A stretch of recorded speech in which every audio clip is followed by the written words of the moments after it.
ನಮಸ್ಕಾರ ಕರ್ನಾಟಕ. ಧರ್ಮಸ್ಥಳ ಹತ್ಯಾಕಾಂಡದ ವಿಚಾರವಾಗಿ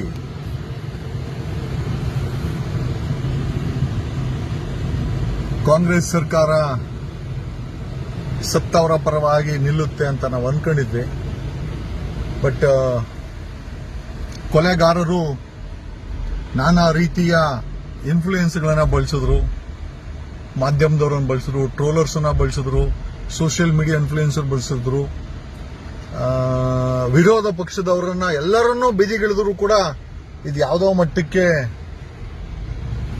SIT close ಆಗೋ ರೀತಿ ಯಾವುದು ಕಾಣಿಸ್ತಾ ಇಲ್ಲ. ಓಕೆ, ಆ ನಿಟ್ಟಿನಲ್ಲಿ ನೋಡೋದಾಯ್ತು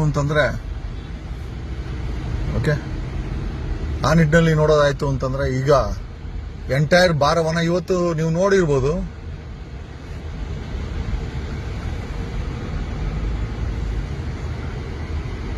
ಮಿನಿಸ್ಟರ್ ಲಕ್ಷ್ಮೀ ಹೆಬ್ಬಾಳ್ಕರ್ ಅವರು ಒಂದು ಸ್ಟೇಟ್ಮೆಂಟ್ ಕೊಟ್ಟಿದ್ದಾರೆ. ಷಡ್ಯಂತ್ರದ ಬಗ್ಗೆ DK ಶಿವಕುಮಾರ್ಗೆ ಎಲ್ಲ ಗೊತ್ತು ಅಂತ. ನನಗೆ ಗೊತ್ತಿಲ್ಲ DK ಶಿವಕುಮಾರ್ ಯಾವಾಗಿಂದ ದೇವರಾದ್ರು ಅಂತ.